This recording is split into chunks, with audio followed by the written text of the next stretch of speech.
여러분과 함께 읽으셨더니 본문의 말씀을 가지고 우리 새 왕 이야기 27번째 이야기를 여러분과 함께 나누고자 합니다. 마음이 다급할 때라는 제의 말씀입니다. 여러분, 사무엘상 28장의 말씀은 블레셋 군사들이 이스라엘과 전쟁하기 위해서 수넴이라고 하는 지역에 진을 치고 이를 방어하기 위해서 사울 왕과 이스라엘 군사들이 길보아에 진을 친 후에 서로 대치하고 있는 상황 중에 일어났던 사건을 오늘 본문이 그려내고 있습니다. 자, 여러분, 이처럼 아주 다급한 상황에 처했을 때 사울 왕의 마음이 어떠했는지 오늘 본문 4절과 5절 말씀이 우리에게 잘 말씀해 주고 있습니다. 4절 5절 말씀을 보시죠. 블레셋 사람들이 모여 수넴에 이르러 진침해 사울이 온 이스라엘을 모아 길보아에 진쳤더니 사울이 블레셋 사람들의 군대를 보고 두려워서 그의 마음이 크게 떨린지라 라고 말씀하고 있습니다. 사울 왕은 블레셋의 막강한 군사력과 군대를 보는 순간 순식간에 두려움에 휩싸이게 되었고 그의 마음이 사시나무 떨듯 크게 떨렸노라고 성경은 말씀하고 있습니다. 그러자 사울 왕이 어떻게 했습니까? 6절 말씀입니다. 사울이 여호와께 묻자오되 여호와께서 꿈으로도 우림으로도 선지자로도 그에게 대답하지 아니하심으로 라고 말씀하고 있습니다. 두려움과 떨림으로 아무것도 할 수 없었던, 마음이 무척이나 다급해졌던 사울 왕은 이 전쟁이 앞으로 어떻게 될 것인지, 그리고 자신의 미래는 어떻게 될 것인지에 대해 하나님께 물어보았지만 하나님께서는 그의 질문에 대해 꿈으로도 우림으로도 선지자를 통해서도 아무런 대답이 없으셨다라고 말씀하고 있습니다. 여러분, 구약시대에 하나님께서 당신의 뜻을 당신의 백성들에게 전하시는 전형적인 방법 3가지가 있었는데 바로 꿈, 우림, 그리고 선지자를 통해 선포하시는 말씀을 통해서이었습니다. 여러분, 그런데 하나님과의 관계가 끊어진 지 이미 오래되었고 하나님과 전혀 상관없는 삶을 산 지 이미 오래된 사울에게 하나님께서는 꿈으로도 아무 말씀을 하시지 않으셨고, 여러분, 우림으로도 하나님의 뜻을 밝히시지 않으셨는데, 여러분, 우림이라는 것은 대제사장이 자신이 입고 있는 흉배에 간직하고 있는 것으로서 바로 하나님의 뜻을 물어볼 때 사용했던 도구입니다. 성경학자들이 도대체 이 우림이 어떻게 생겼는지에 대해서 여러 가지 자료들을 이렇게 연구해보고 또 관찰해 보았는데, 우림이 도대체 어떤 것인지, 어떤 재료로 만들었고 어떤 모양인지 정확하게 지금까지 밝혀내고 있지는 못하는데, 지금까지의 연구 결과로는 매끈한 돌을 깎아서 주사위 모양으로 만들었을 것이다, 이렇게 추측하고 있습니다. 대제사장은 이 우림을 제사장이 입고 있는 옷의 흉배에 넣고 다니면서 언제나 하나님의 뜻이 어디에 있는지를 살펴볼 때 이 우림을 굴려서 하나님의 뜻을 알아냈다라고 하는 그런 이야기가 있습니다. 여러분, 하지만 사울 왕은 다윗에게 떡과 무기를 주었다는 이유로 대제사장 아히멜렉과 85명의 제사장을 한날에 죽였기 때문에 대제사장이 지니고 있는 우림을 통해서도 하나님의 뜻을 알아낼 수 있는 길이 도저히 없었던 것입니다. 게다가 사무엘 선지자는 이미 죽어서 이 세상에 있지 않았기에 사울의 두려움과 답답함은 이루 말할 수 없을 정도로 점점 심해져 가기만 했던 것입니다.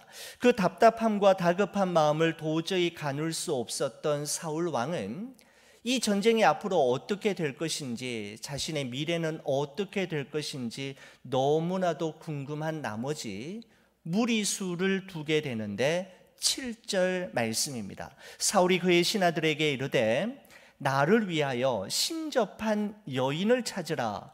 내가 그리로 가서 그에게 물으리라 하니 그의 신하들이 그에게 이르되 보소서 엔돌에 신접한 여인이 있나이다 라고 이야기합니다. 사울은 급기야 신접한 여인을 찾으라고 말했고, 알 수 없는 하나님의 뜻을 알기 위해 명백한 하나님의 뜻을 거역하는 어처구니 없는 길을 선택하고야 맙니다. 여러분, 신접한 여인, 신접한 사람을 초혼자라고 부르는데, 여러분 이 초혼자라는 것은 죽은 자의 영혼을 불러내어서 앞으로 되어질 일들에 대해서 대신 말해주는 사람을 일컫습니다. 여러분 신명기 18장의 말씀에 보면 하나님께서는 이러한 신접한 자를 너희 공동체가 결단코 용납하지 말고 멀리 할 것에 대해서 분명하게 말씀하신 적이 있습니다. 신명기 18장 9절에서 12절 말씀인데 여러분과 함께 이 말씀 같이 한번 읽어보겠습니다. 같이 보시겠습니다. 내 하나님 여호와께서 내게 주시는 땅에 들어가거든 너는 그 민족들의 가증한 행위를 본받지 말 것이니 그의 아들이나 딸을 불 가운데로 지나가게 하는 자나 점쟁이나 길흉을 말하는 자나 요술하는 자나 무당이나 진언자나 신접한 자나 박수나 초혼자를 너희 가운데 용납하지 말라. 이런 일을 행하는 모든 자를 여호와께서 가증히 여기시나니 이런 가증한 일로 말미암아 내 하나님 여호와께서 그들을 내 앞에서 쫓아내시느니라 라고 말씀하고 있습니다. 여러분 사울 왕은 분명히 이스라엘의 왕으로서 신명기의 가르침을 분명하게 누구보다도 잘 알고 있었을 것입니다. 여러분 그래서 오늘 본문의 말씀인 사무엘상 28장 3절의 말씀에 보면 이런 기록되어 있죠.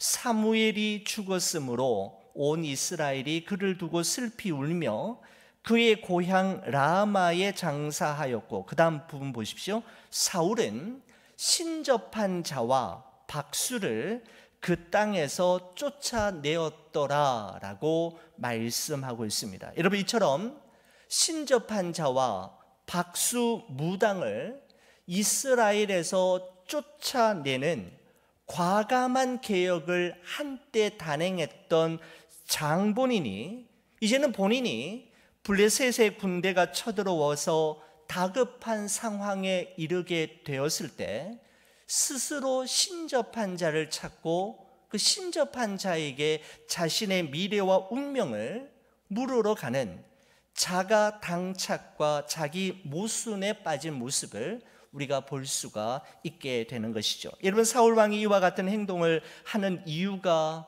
도대체 무엇이었을까요? 왜 사울 왕이 급기야 이런 막가는 내리막길 인생을 선택하게 된 것일까요? 여러분 그에게는 자신의 어려움과 문제에 대해 물어볼 대상, 대답해 줄 그분이 없었기 때문입니다. 여러분 사실 블레셋 군대가 문제가 아니고 두려움과 답답함 그리고 다급한 상황이 문제가 아니라 사울 왕에게 있어서 가장 시급한 문제요 가장 큰 문제는 자신의 인생과 자신이 가야 할 길에 대해 물어볼 그분, 대답해 주실 수 있는 그분, 하나님의 침묵과 부재가 더 큰 문제이었던 것입니다.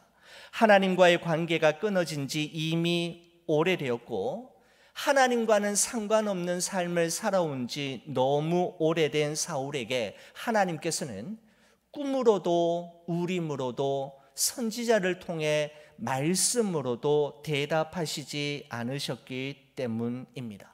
저는 이 말씀을 보면서 하나님께 사울이 물었을 때 하나님께서 응답해 주시지 않게 되었을 때 사울이 끝까지 하나님께서 응답해 주실 때까지 하나님 앞을 떠나지 않고 하나님 앞에 더 낮아진 모습으로 회개하며 하나님께로 돌아갔더라면 하나님이 그때도 말씀해 주시지 않으셨을까라고 하는 질문을 가지게 됩니다.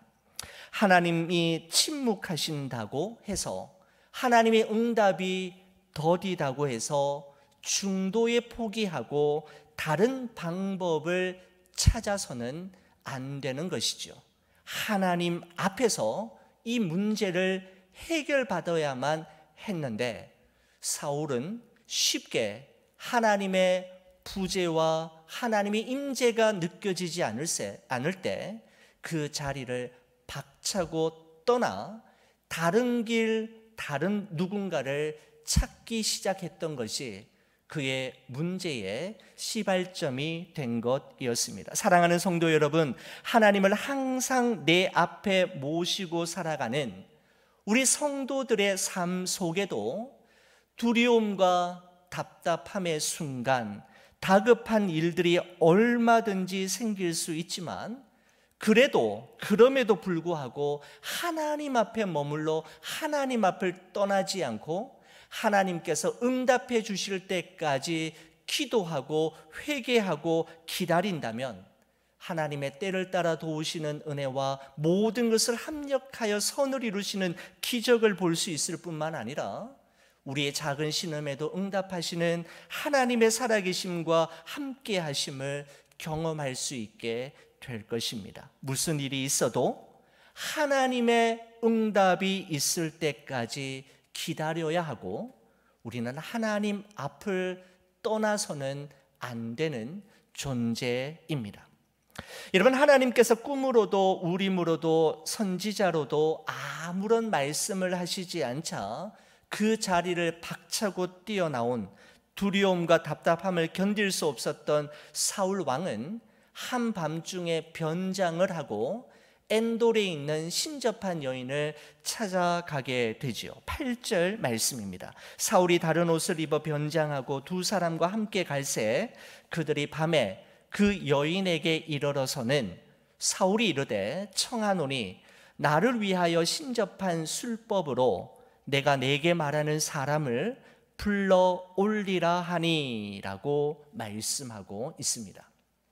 여러분, 연말 연초가 되면 여러분 사주팔자나 토정비결 또는 타로점을 통해서 한 해의 운세를 알아보는 사람들이 점집을 찾는 일이 너무너무 호황을 누리게 된다라고 이야기하지 않습니까? 여러분, 그런데 여러분 점집을 찾는 사람들 중에, 손님들 중에 교회에 다니는 사람들이 여러분 그렇게나 많다는 것 여러분 들어보신 적이 있으실 겁니다. 여러분, 정말 부끄러운 사실이지만 목사님들도 점집을 연말이나 연초에 많이 찾게 되는데 그 이유가 교회 부흥의 여부를 점쟁이에게 물어보기 위해서 찾는다라고 하는 정말 어처구니 없는 이야기를 들어본 적도 있습니다.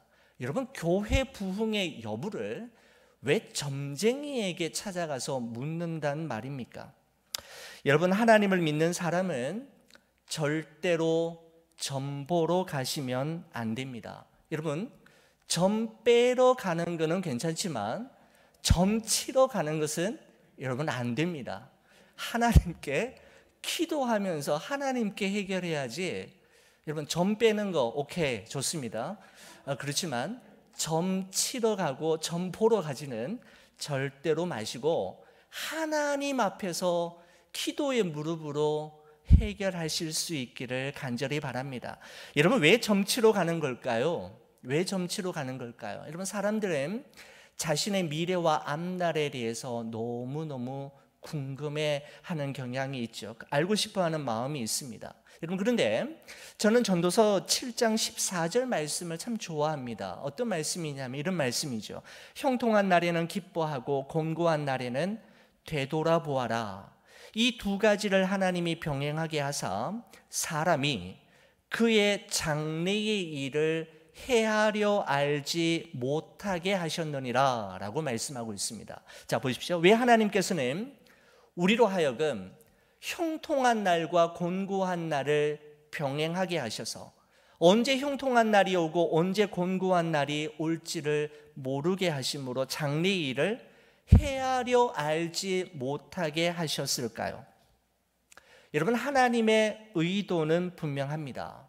왜 장래일을 알지 못하게 하셨는가 하면 그 이유는 매일 매순간 하나님 의지하고 하나님 바라보고 하나님 신뢰하며 살아가도록 하시기 위함이었습니다. 여러분, 그래서 하나님께서는 광야에서 이스라엘 백성들에게 매일 40년 동안 만나를 주실 때 1년치나 한 달치, 한 주간치를 한꺼번에 주신 것이 아니라 매일매일 그날 먹을 만큼의 양식을 주셨고 그만큼만 거두게 하셨습니다. 여러분, 왜 하나님께서 그렇게 하셨을까요? 하나님의 능력이 없었기 때문일까요? 아니면 하나님이 가지고 계신 것이 제한이 되기 때문에 그 많은 사람들을 한꺼번에 먹이시기에는 모자라서 한꺼번에 주신 것이 아니라 매일매일 나누어서 주신 걸까요?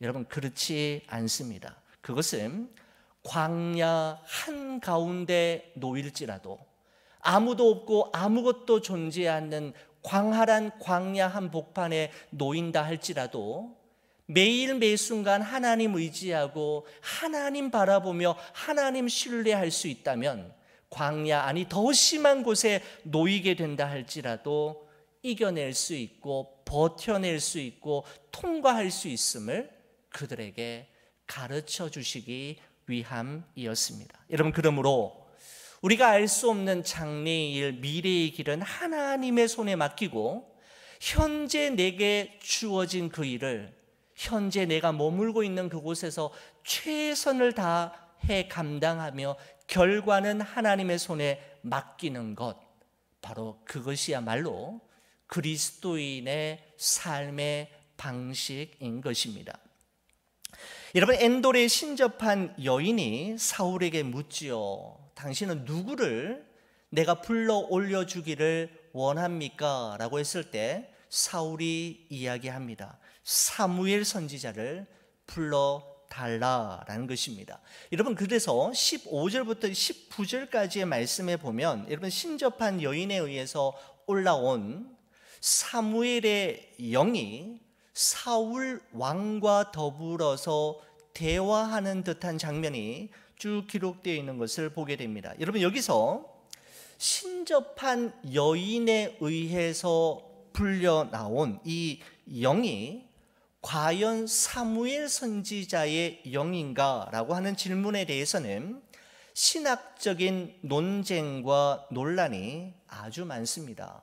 여러 가지 방면으로 이야기하는 분들이 많이 있는데 저는 다른 분 내용 다 거두절미하고 마틴 루터와 잔 칼빈의 견해만 여러분에게 말씀드리고자 합니다. 여러분, 잔 칼빈과 마틴 루터 경우에 이 두 사람은 신접한 여인에 의해서 나타난 이 사무엘을 사탄의 속임수로 해석하고 있습니다. 진짜 사무엘이 아니라는 것이지요. 하나님의 종 사무엘이 엔돌에 신접한 여인이 사용하는 초혼술에 의해서 좌지우지된다라는 것은 있을 수 없는 일이다라고 그 두 사람은 말하고 있기 때문입니다.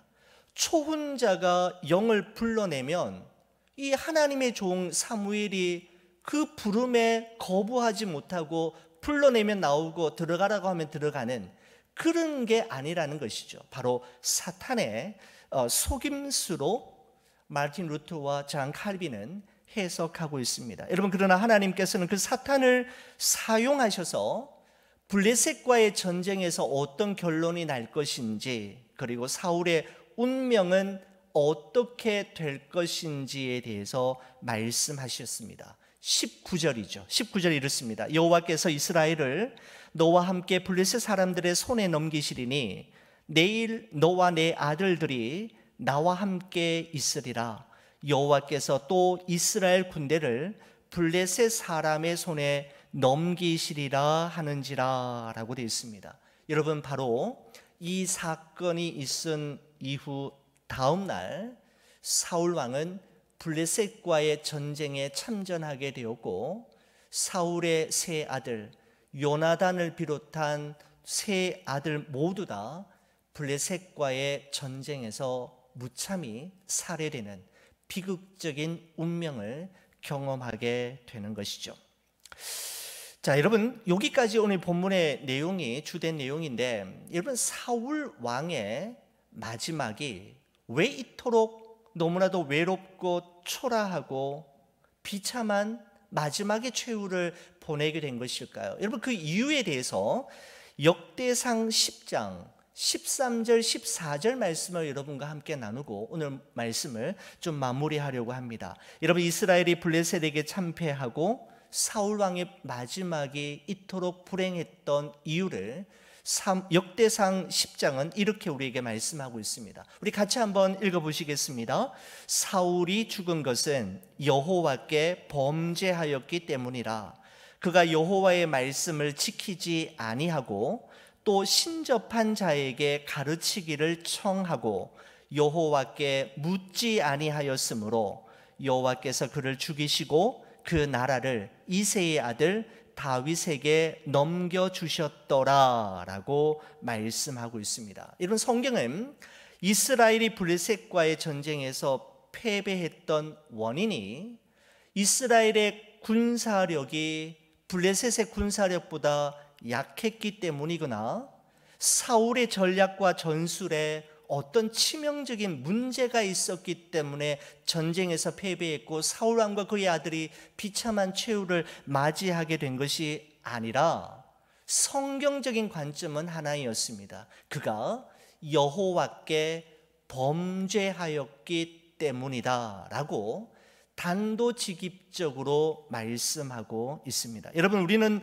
어떤 문제나 어려움이 있을 때 그 원인이 외부에 있거나 어떤 사람 때문이라고 생각하지만, 여러분, 성경은 언제나 하나님과 우리 자신과의 관계에서부터 문제가 시작된다라고 말씀하고 있습니다. 여러분, 그래서 하나님은 우리의 문제나 어려움을, 외부적인 문제를 해결해 주시기 전에 하나님과 나 자신과의 관계를 먼저 회복시키심으로 외부에서 일어나고 있는 그 문제를 이겨내고 풀어낼 수 있는 마스터 키를 주시게 되는 것이죠.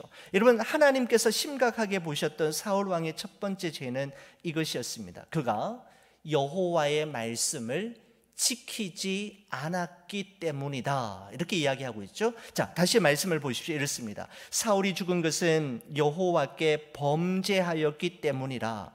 그가 여호와의 말씀을 지키지 아니하고 라고 말씀하고 있습니다. 여러분, 이 말씀에 대한 것은 여러분 사무엘상 15장에 보면 하나님께서 사울 왕에게 말씀하시기를 아말렉과의 전쟁이 있은 이후에 그들의 모든 소유물들을 모두 다 진멸하되 아각 왕으로부터 시작해서 남녀노소 빈부 귀천을 막론하고 모든 가축까지 씨를 말리며 멸절하라고 명령하셨지만 사울은 하나님의 명령에 순종하지 않고 그가 보기에 좋은 것과 기름진 것은 남겨두고 가치 없어 보이고 하찮은 것만 진멸합니다.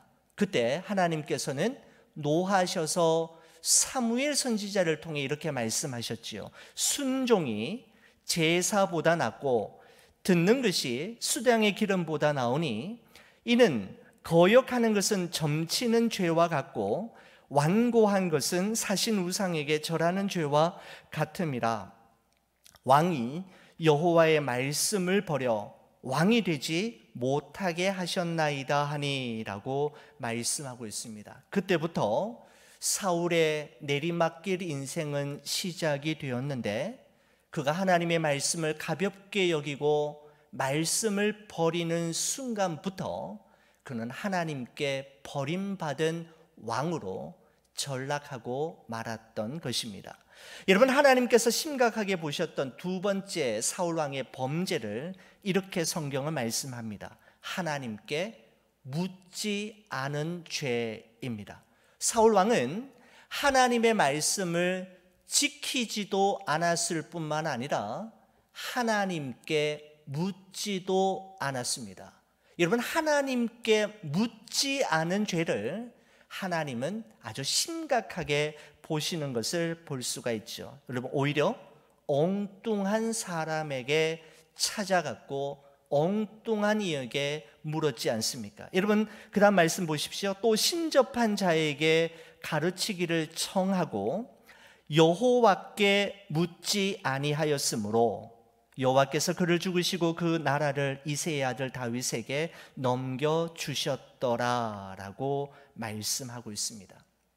여호와께 묻지 않은 죄, 뭐 그리 대단한가 우리는 생각할 수 있겠지만 하나님께서는 말씀을 지키지 않은 죄뿐만 아니라 하나님께 묻지 않은 죄를 아주 심각하게 보셨음을 알 수가 있습니다. 여러분, 사울 왕의 마지막 삶이 그토록 외롭고 불행했던 이유는 그에게는 길을 물을 자, 그에게 길을 가르쳐 줄 자가 없었기 때문입니다.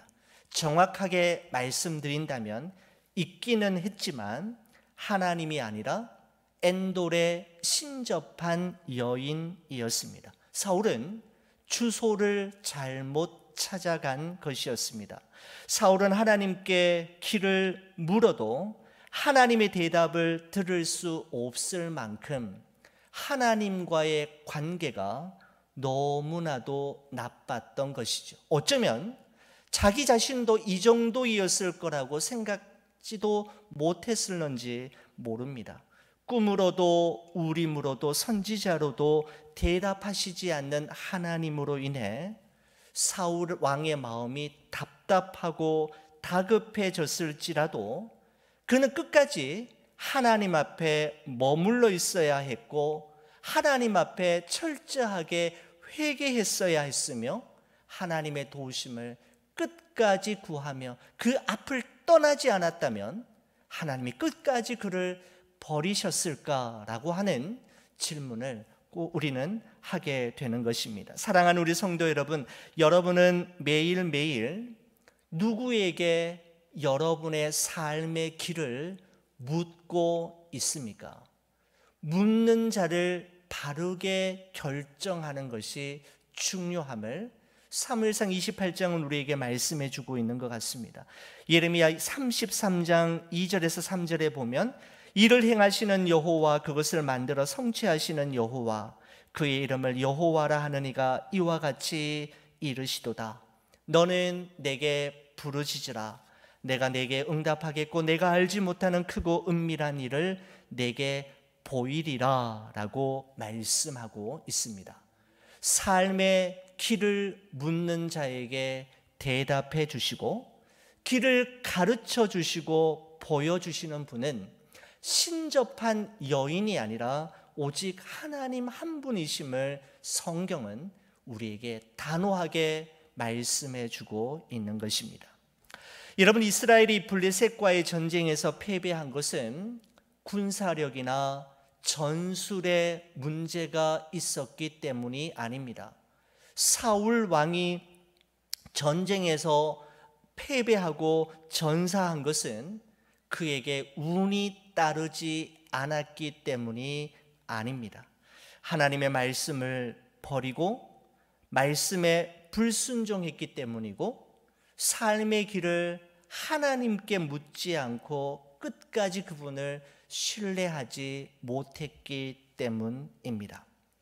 두려울 때와 답답할 때 생각나고 찾아가게 되는 그곳에 우리가 의지하는 그것이 있습니다.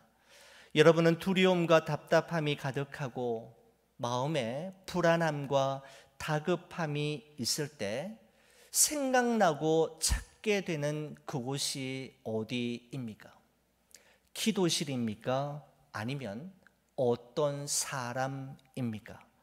찬송가 365장 가사에 보면 이런 내용이 있습니다. 마음속에 근심이 있을 때, 슬픈 마음이 있을 때, 눈물이 나고 깊은 한숨 쉴 때, 은밀한 죄가 있을 때, 괴로움과 두려움이 있을 때, 내일 일이 염려될 때, 죽음 앞에 겁이 날 때, 주 예수 앞에 다 아뢰어라.